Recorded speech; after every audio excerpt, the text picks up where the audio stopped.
کہنا میں جب تبلیغ میں نکلا تو دنیا کی فکر تو ختم ہو گئی, آخرت کی پیدا نہیں ہوئی. تو دونوں فکریں کیا ہو گئی, مزاحیت ہے ان کا مزاج. تو کھانے کو اللہ کا واسطہ کنٹرول کرو میرے بھائی, کنٹرول کرو. میرے 2 پراٹھے تو تم سنتے ہو تو وہ ایک ہی دفعہ میں ہوتے ہیں, دوپہر اور رات کے نہیں پھوڑتا پھاڑتا میں. جس دن پھوڑ بھی لوں نا اگلے دن ڈبل ایکسرسائز کر رہا ہوتا ہوں, جا کے میں ڈبل ایکسرسائز کر رہا ہوتا ہوں. تو بہت افسوس ہوتا ہے دینداروں کو دیکھ کے, جاپانی ہمیں دیکھ کے مسلمان خدا کی قسم نہیں ہوگا. مجھے لوگوں نے کہا جاپان میں تبلیغ کرو, میں نے کہا میں کیا تبلیغ کروں, میں جن لوگوں کے ساتھ وہاں پہنچوں گا جاپانی دیکھے گا کہ یہ اسٹائل کہیں اسلام کی وجہ سے تو نہیں ہوا.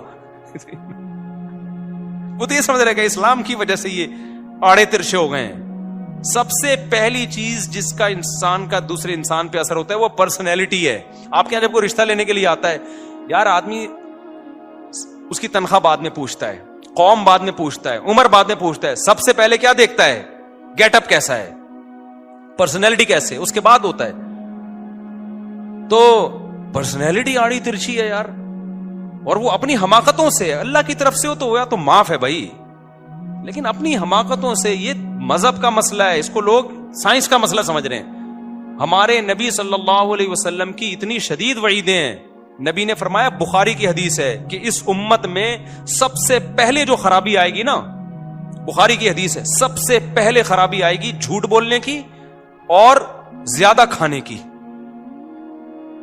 جھوٹ اور زیادہ کھانا, جھوٹی گواہیاں دیں گے جا کے اور کھائیں گے زیادہ, جس کو سمن کہا گیا. موٹاپا آئے گا, کھانے کی وجہ سے موٹاپے کی بیماری اس امت میں سب سے پہلے آئے گی.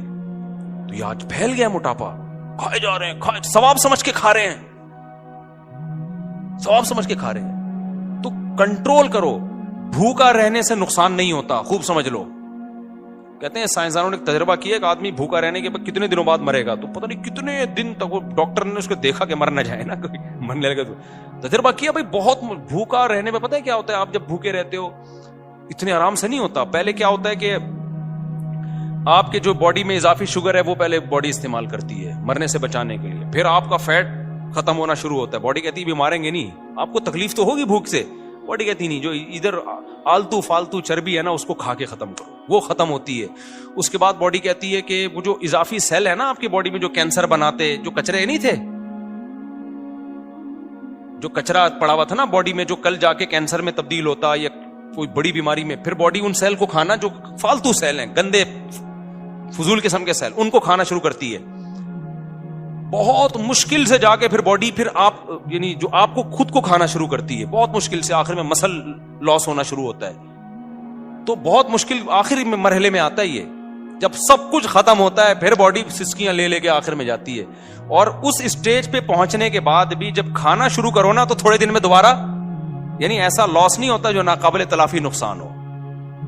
ایسا لاس نہیں ہوتا کہ اب اتنا بھوکا رہنے سے اتنا لاس ہوا ہے, اب ڈاکٹر کہ اب اس کی تلافی. نہ نہ نہ نہ, ڈاکٹر کہے گا مفتی صاحب کا بیان سنو 2 پراٹھوں والا, 6 دن میں دوبارہ اسی پوزیشن میں آ جاؤ گے جہاں پر گئے تھے.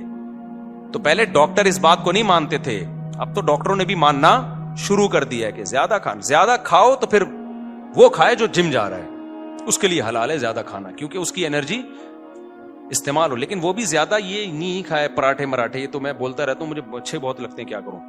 تو وہ بھی پھر زیادہ جو ہے نا پروٹین والی چیزیں, انڈے منڈے ہو گئے اور جو خاندانی چیزیں ہیں وہ کھائے زیادہ.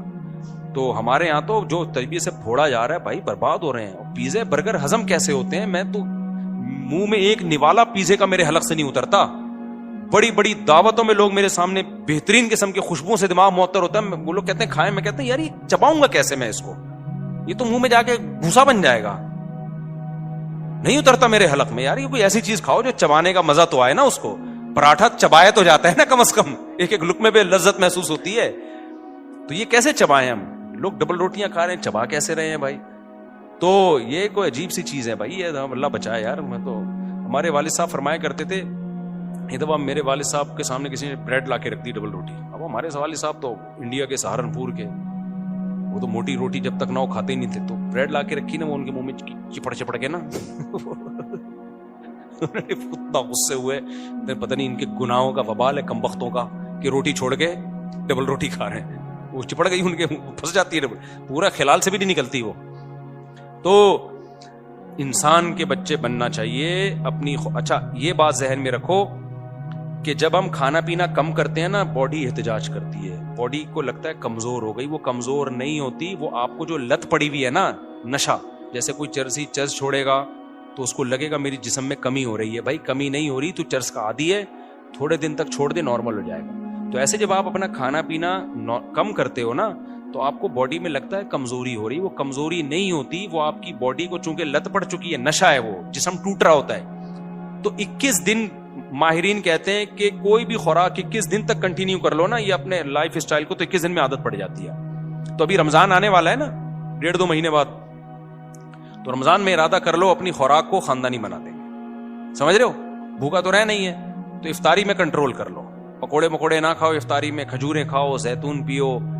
اب غریب آدمی کے لوگ کہتے ہیں زیتون کہاں سے لائیں؟ بھائی جان تم جو بیکار چیزوں پہ اتنا پیسہ خرچ کر رہے ہو نا, اس میں 4-6 چمچے زیتون کے آ سکتے ہیں, زیتون کے آ سکتے ہیں. آپ غلط چیزوں پہ جو اڑا رہے ہو نا وہ اتنا مسئلہ نہیں پڑتا. تو یہ رمضان میں پیکج بنا لیں کہ یار اپنی خوراک کو کیا کرنا ہے, کنٹرول کر کے ایسے اپنے پیٹ کو کم کرنا ہے. ہمارے نبی کو موٹے پیٹ جو کھانے کی وجہ سے اس سے نفرت تھی.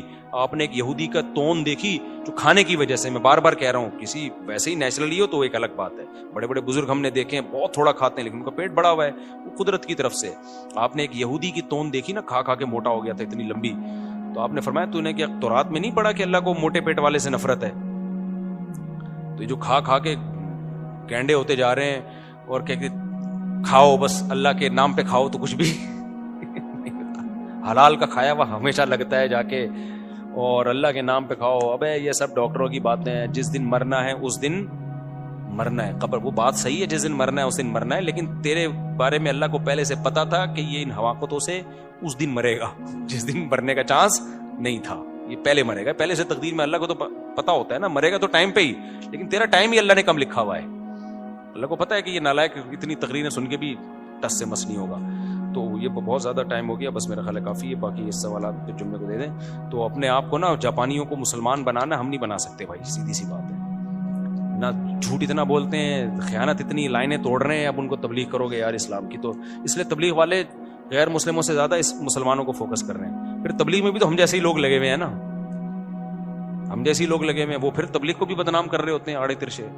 تو آپ کو تمیز کا انسان نا ایکٹیو چلو تو پتہ چلے کو بندہ انسان چل کے جا رہا ہے. تو آڑا ترشے موٹے آڑے ویسے ہی مل رہے ہوتے. جیسے ہی میں کراچی میں اترا میں نے دیکھا بھائی ہمارا تو پاکستان تو پھر ایسا ہی ہے. تو جیسے ہی باہر نکلو وہ ادھر پڑا ہوا ہے, کوئی ادھر پڑا ہوا ہے, کوئی بات کیسا کرتا ہے گٹکے والا, دیکھا آپ نے بات سوں ساں بولے گا وہ کیسے بات کر رہا ہوں. بہت ہمیں ریپیئرنگ سے اب ہم صحیح نہیں ہو سکتے, ہمیں کھول کے دوبارہ جوڑنا پڑے گا. اب جاپان اگر 6 سال میں ہمیں اسکول میں داخلہ بھی دے دینا ہم ٹھیک, ہم کھولیں گے دوبارہ سے. جو جاپان میں گاڑیاں کھلتی ہیں ادھر چمن میں آ کے جڑتی ہیں, تو اب ہمیں بھی یہاں کھولیں گے جاپان میں جا کے جڑیں گے. اگر یہی جڑ گئے تو پھر ویسے ہی ہو جائیں گے, تو شاید ہم کچھ ٹھیک ہو جائیں, ورنہ بہت مایوسی کے حالات. اللہ سمجھنے کی عمل کی توفیق عطا فرمائے. ہماری نہیں